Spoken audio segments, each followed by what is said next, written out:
Bonjour les parents qui cheminent. Aujourd'hui, je voudrais vous parler de cette situation que vous avez peut-être déjà vécue, ou en tout cas vous êtes nombreux à avoir vécu. C'est celle où nos parents réclament un bisou à nos enfants pour dire bonjour ou au revoir.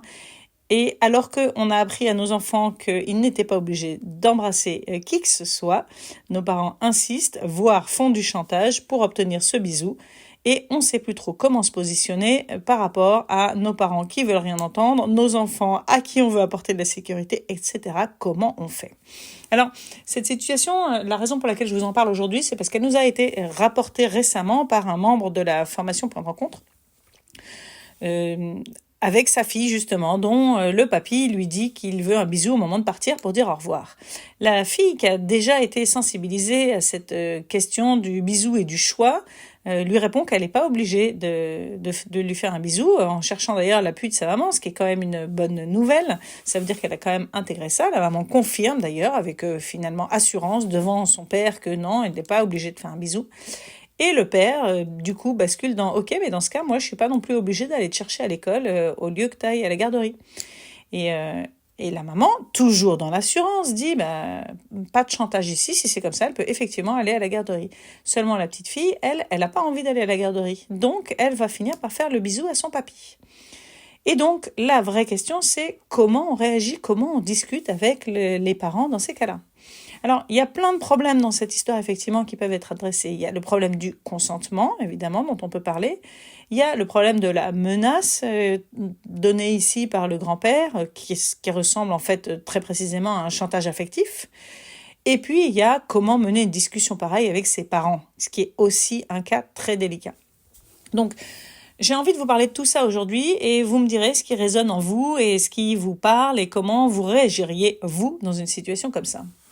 Donc d'abord, le problème du consentement. Effectivement, c'est une bonne idée d'enseigner à nos enfants qu'ils ne sont pas obligés de faire des bisous et qu'en tout cas, le fait de dire non est quelque chose auquel ils ont droit. Et d'ailleurs, vous pouvez aller voir mon article sur le consentement qui détaille le fait que le consentement, c'est pas limité à l'intégrité physique, c'est aussi le fait de dire non à tout en fait. C'est le fait de respecter le non des autres et le fait d'avoir le droit de dire non et d'être respecté dans ces moments-là, quel que soit le sujet dont on parle. Donc quand un enfant qui dit non à faire un bisou, en particulier, puisqu'on est carrément dans la sphère physique, c'est une bonne idée de ne pas l'obliger pour qu'il sache qu'il a le droit de décider ce qu'il veut faire de son corps et qu'on va le respecter et qu'on ne va pas le forcer. Donc non, il n'est pas obligé de faire un bisou. Ça ne veut pas dire pour autant qu'on va pas lui apprendre la raison pour laquelle le papy cherche à avoir un bisou. Ça veut pas dire qu'on va pas discuter de ce qui est chouette dans le fait de s'échanger des bisous. Ça veut dire qu'il aura toujours le choix de faire ou de pas faire en fonction des circonstances. Et ça, c'est préparer le chemin pour, quand il sera plus grand, justement, ne pas tomber dans ces notions de chantage affectif telles que le fait le grand-père ici. Par exemple, imaginons une fille qui est 15 ou 16 ans et que si elle est avec son petit ami qui lui demande d'aller un peu plus loin et qu'elle dit non parce qu'elle n'est pas prête à ça à ce moment-là, et qui lui dit quoi alors tu m'aimes pas en fait, ou alors non d'accord effectivement t'es pas obligé mais moi je suis pas non plus obligée de quelque chose qui lui plaît à elle, mais ça veut dire que elle va avoir l'impression que pour avoir ce qu'elle veut ou pour faire plaisir ou pour continuer d'être aimée, parce que c'est pour ça que je trouve que l'exemple du papy est un peu du chantage affectif, parce que le fait d'aller chercher sa petite fille à l'école au lieu de la laisser à la garderie, c'est aussi le fait de choisir de passer du temps avec elle. On espère, et j'en suis persuadée, que ce grand-père, il va pas seulement chercher sa petite fille pour lui faire plaisir à elle, il va chercher sa petite fille parce qu'il a aussi envie, ainsi que la grand-mère, de passer du temps avec elle. Donc c'est un chouette moment en fait. Et donc il est en train de lui dire que si tu réponds pas à mes demandes de bisous, je serai plus là pour toi. En fait, c'est un peu ça qu'il est en train de lui dire. C'est pour ça que c'est un chantage affectif. Donc on peut s'interroger effectivement sur ce que ça va encourager, développer comme attitude chez la fille quand elle aura 15-16 ans, si on lui apprend que quand l'autre a la main et qu'il y a du chantage affectif, elle apprend qu'il faut pouvoir se plier au désir des autres pour être aimé. Donc il y a vraiment cette question-là du consentement. Et en même temps, je sais que cette question du consentement, c'est pas la première fois qu'on en parle, et vous en entendez également parler ailleurs. Donc, une des choses dont j'aimerais parler ici, c'est réellement la discussion avec les parents, parce que ça, c'est vraiment quelque chose de compliqué et dont on parle moins souvent. Parce que c'est une chose d'avoir des principes, d'être ancré dans ce qu'on veut développer et apporter comme valeur à nos enfants, comme l'est là cette maman. Elle est très claire. Elle a déjà enseigné à sa fille qu'elle n'était pas obligée de faire des bisous, et la fille le sait. Elle le confirme à sa fille quand elle le demande. Elle explique à son père qu'elle ne veut pas entendre de chantage. Donc, elle est très claire dans ce qu'elle cherche à transmettre. Et pour autant, quand le père insiste et qu'il dit que pour lui, c'est un bisou et c'est tout, cette mère, elle se trouve un petit peu dépassée sur comment je fais pour discuter avec mes parents là-dessus. Parce que, évidemment, une des solutions, c'est de prendre de la distance avec les parents qui ne suivent pas les mêmes principes qu'elle, de refuser clairement ce chantage-là en expliquant à la fille que tant pis, même si elle n'en a pas envie, il va falloir aller à la garderie pour pas tomber dans ce chantage-là.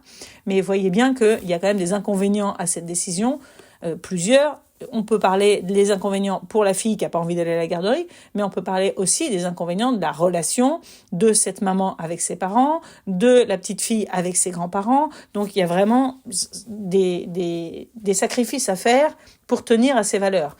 L'idée, c'est de voir comment on peut faire pour continuer à suivre ces principes et à transmettre ce qu'on veut à nos enfants sans entrer au clash avec ses propres parents. Parce qu'en fait, c'est ça qu'on veut. On voudrait plus d'harmonie familiale entre toutes les générations, quand c'est possible. Ça l'est pas toujours, mais si ça l'est. Et ici, on est dans une famille dans laquelle il y a déjà quand même pas mal d'harmonie, puisque ses grands-parents vont régulièrement chercher leur petite fille à l'école pour passer du temps avec elle avant de la ramener à la maison. Et de surcroît, j'ajoute que quand ils partent de là, ils veulent un bisou. Ce qui, certes, nous gêne dans cette situation parce que la petite fille n'en a pas envie et qu'on ne veut pas la forcer, mais ça veut aussi dire qu'ils sont attachés à cette petite fille. Donc, c'est vraiment là-dessus que j'ai envie de passer du temps. Comment on fait pour discuter avec nos parents, quand on a des principes différents ? Eh bien, ça rejoint un petit peu mon article, si vous l'avez lu, sur le fait de parler du désaccord éducatif dans le couple, en fait. C'est-à-dire que dans les deux cas, on est dans un désaccord. Alors certes, on n'est pas dans le couple, on est avec nos parents, mais on est dans une approche qui est différente. Et donc, on pourrait penser qu'il y a un vrai conflit fondamental. En réalité, les parents et la maman ont ici des stratégies différentes, mais pas forcément des besoins qui sont très différents. Et quand on arrive à trouver quels sont les besoins derrière les comportements des gens, on arrive beaucoup mieux à s'écouter. C'est-à-dire que la difficulté, là, c'est qu'on a l'impression, si on reste au niveau superficiel, que si la maman dit à son père, non, pas de ça chez nous, ces méthodes-là, elles sont pas adaptées, c'est pas comme ça que je veux éduquer mes enfants, etc., on se retrouve avec une opposition claire et franche, et avec du coup des reproches sous-jacents sur la méthode des parents, voire ça sous-entend que la façon dont eux-mêmes ont enlevé leurs enfants, et là je vous encourage à aller lire l'article sur de mon temps, nos parents ne comprennent pas la parentalité positive. Donc on sous-entend que la façon dont ils ont élevé leurs enfants n'était pas adaptée. Or, évidemment, on le sait, ils ont fait de leur mieux avec ce qu'ils savaient à ce moment-là, même s'ils ne se remettent pas en question aujourd'hui, forcément c'est quand même compliqué de se remettre en question. C'est toujours compliqué de se remettre en question, même quand on est dans une situation de le faire, ça l'est presque encore plus quand on ne peut pas corriger ce qu'on a fait. C'est quand même plus facile de penser que notre méthode est bonne, parce que sinon, on tombe tout simplement dans la culpabilité. Donc l'idée n'est pas d'y aller de façon frontale. L'idée, c'est d'essayer de défendre nos valeurs tout en rejoignant l'autre.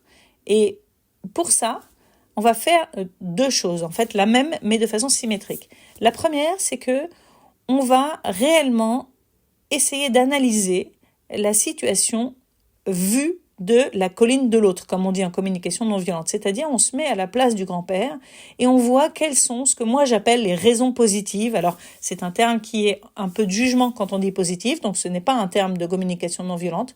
Mais ce que j'appelle les raisons positives, c'est en fait ce qui anime le grand-père dans cette situation à utiliser cette stratégie. En fait, Marshall Rosenberg, fondateur de la communication non violente, il disait que on a toujours... en fait, tous nos comportements cherchent à nourrir des besoins. Et quelque part, ça, c'est toujours une raison positive d'agir. Et quand on va chercher le besoin derrière, on va rejoindre l'autre. Donc là, en l'occurrence, le grand-père, on peut s'imaginer quelles sont ses raisons positives, quels besoins il cherche à nourrir quand il demande un bisou de sa petite fille. il cherche du lien, il cherche de la connexion, il cherche de la tendresse, il cherche de l'amour et il cherche à montrer son amour. Quand il demande un bisou à sa petite fille, il y a vraiment un côté tendre pour lui qui transmet son amour. Peut-être même que le langage de l'amour de ce grand-père, c'est justement les gestes et qu'il ne peut pas comprendre que sa petite fille, qu'il aime de tout son cœur, ne réponde pas à cette demande d'amour. Peut-être qu'il se sent rejeté. Alors, rejeté n'est pas un vrai sentiment, hein, mais il ressent, en tout cas, pour lui, c'est un geste de rejet d'avoir sa petite fille qui lui dit non, comme si elle ne l'aimait pas. Donc, il y a vraiment cette question-là. C'est vraiment une stratégie. C'est-à-dire, le fait qu'elle fasse un bisou, c'est une stratégie. Et ça, on peut s'opposer à la stratégie. En revanche, on peut très bien rejoindre le père dans tout ce que cette stratégie permettrait de nourrir. C'est quand même chouette, cette intention qu'il a, ce grand-père, de se connecter à sa fille, à sa petite fille, et de lui montrer tout son amour. Donc déjà, quand on va commencer la conversation avec lui, si on décide de le faire, on va commencer par recevoir ça. On va commencer par lui dire, tu sais papa, je vois tous les moments que vous passez avec ma fille et le fait que tu as envie de lui faire des bisous quand tu t'en vas, ça montre tout l'amour que tu as pour elle et l'amour que tu as envie de recevoir d'elle. Et je suis vraiment touchée de ça parce que c'est vraiment chouette pour moi de voir cette relation qui se crée entre ma petite fille et ses grands-parents. C'est pas le cas dans toutes les familles et je trouve ça génial que vous ayez l'opportunité de faire ça. Et je comprends aussi que pour toi, les gestes, c'est important et que ça transmet ça. Est-ce qu'il y a d'autres moments, il y a d'autres attitudes, il y a d'autres comportements de sa part qui te font ressentir l'amour qu'elle ressent pour vous? Et ça pourrait déjà l'aider à s'ouvrir. Déjà, on reçoit ce qu'il vit, on le rejoint là, dans ce qu'il est en train de recevoir et de vivre. Donc déjà, c'est chouette. Mais en plus, on l'ouvre au fait qu'il y a d'autres stratégies. S'il y a d'autres moments, d'autres attitudes qui peuvent lui permettre de ressentir l'amour de sa petite fille, peut-être que ça lui facilitera le fait de s'éloigner des bisous. Donc déjà, ça, c'est le premier point. Et le deuxième point, c'est que quand on va lui dire pourquoi pour nous, c'est pas d'accord, c'est pas OK, on va pas lui dire qu'on est contre sa façon de faire, on va pas lui dire que... on va essayer de, là encore, se connecter à nos propres raisons positives. C'est-à-dire que on va d'abord, d'ailleurs c'est important avant la conversation, on va d'abord clarifier quelles sont les vraies raisons qui nous font trouver ça pas chouette. Et on va les transmettre en partant de ça. Et sans nier l'autre, c'est-à-dire qu'on ne va pas lui dire « oui, mais quand tu fais ça, ça va à l'opposition d'eux ». On va lui dire « j'entends tout ton point de vue et tout l'amour qu'il y a dans ta posture ». Et à la fois, et en même temps, il n'y a pas de « mais » là-dedans, parce que « mais », ça oblitérerait la première partie. Les deux sont vrais en même temps. Alors certes, quand on dit ça, on ne voit pas tout de suite la solution. Mais d'abord, on se rejoint. C'est ça, en fait, la base du fait de passer au-dessus du conflit. Si vous voyez dans mon article des désaccords dans le couple, vous verrez une image d'apprenti girafe qui est très forte pour montrer ça, en fait. Soit on est dans l'écoute de l'autre, soit on se rejoint, et c'est quand on se rejoint soit on est dans l'opposition l'un l'autre, et dans ces cas-là, personne ne rejoint l'autre, soit on est juste dans l'écoute et on peut rejoindre l'autre, soit on est dans l'écoute mutuelle, et là, on peut co-créer ensemble. Donc, cette co-création, elle demande l'échange. Donc, non seulement on va l'écouter pour le rejoindre, pour créer la connexion, mais en plus, on va aussi expliquer le fait qu'en même temps, nous, on a d'autres raisons, et également des raisons positives, même si ce ne sont pas ces termes-là qu'on va utiliser.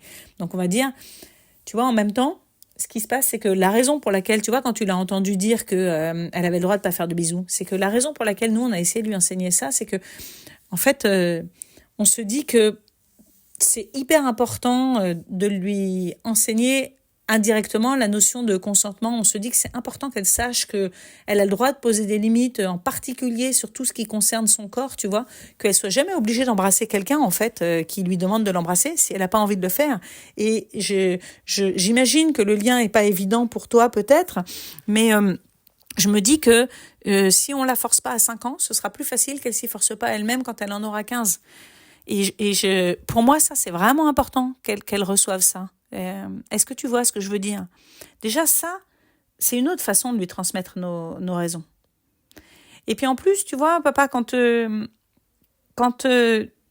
lui dis que tu vas pas venir la chercher si elle fait pas de bisous, en fait, moi, ce qui me gêne dans cette façon de faire, c'est que ensuite elle te fait un bisou juste pour que tu viennes la chercher, alors que moi, j'ai très très envie qu'elle te fasse un bisou parce qu'elle a envie de te faire un bisou. Et j'ai pas tellement de doute que ça viendra un jour si on lui laisse l'espace. J'ai envie qu'elle le choisisse. J'ai envie que ce soit quelque chose, qu'elle te rejoigne là-dessus. Et je crois très fort au fait que en ayant de la patience, ça viendra. Est-ce que ce serait pas plus riche pour toi ou plus joyeux qu'elle vienne le faire de gaieté de cœur plutôt que forcé?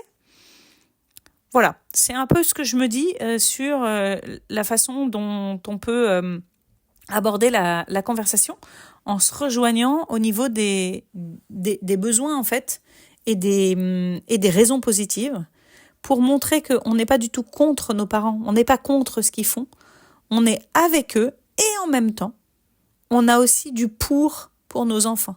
Et du coup, quand on arrive à se rejoindre, on peut dire, du coup, je me demande comment on peut faire. On n'est même pas obligé d'ailleurs, ce que je viens de dire sur ce serait pas plus joyeux pour toi, etc. On peut même juste dire, et en même temps, moi, je me rends compte que c'est hyper important pour moi de lui transmettre le fait qu'elle a toujours le choix de pas embrasser les gens si elle en a pas envie, parce que moi, je veux que quand elle aura 15 ans, 20 ans, elle le sache, ça, qu'elle se sente jamais forcée, et surtout pas par la peur de ce qui peut lui arriver si elle le fait pas, tu vois. Ça, pour moi, c'est vachement important. Et du coup, je me demande comment on peut faire pour combiner, toi, le fait que tu aies envie de recevoir de l'amour de ta petite fille, et moi, le fait que je lui transmette que elle cède pas au chantage des gens qui lui demandent de l'embrasser. Comment tu vois les choses, toi? Voilà, et là, on peut entrer dans la co-construction. Là, en tout cas, on a plus de chances. C'est pas évident que ça marche, hein. Le père peut tout à fait rester bloqué en disant non mais attends, on parle pas des mêmes choses là, on parle d'une petite fille, c'est pas la même chose que l'ado, elle aura bien le temps d'apprendre. De toute façon, ça fait partie de ah ouais, puis si on fait pas des bisous, alors maintenant on fait quoi? On dit pas non plus bonjour ni merci. Voilà. Donc bien sûr qu'il peut rester bloqué, mais en tout cas, on met plus de chances de notre côté pour que les choses se débloquent si on aborde les choses comme ça, que si on est en fait dans le reproche. C'est ça qui est difficile en fait. Quand on est dans une situation comme ça, c'est délicat de pas s'exprimer en reprochant à l'autre ce qu'il est en train de faire. Voilà, je suis curieuse de savoir ce que vous en pensez. En réalité, il y a un dernier aspect qui est intéressant à traiter, mais que je ne vais pas traiter là parce que je vois que j'ai déjà duré un petit peu, mais que dont je parlerai dans un prochain podcast. C'est celui de la discussion avec l'enfant. Parce que là aussi, c'est intéressant. On ne peut pas contrôler tous les gens autour de notre enfant. Et notre enfant, il va faire face à beaucoup de personnes autour de lui qui ne suivent pas forcément les principes et les valeurs que nous, on cherche à transmettre.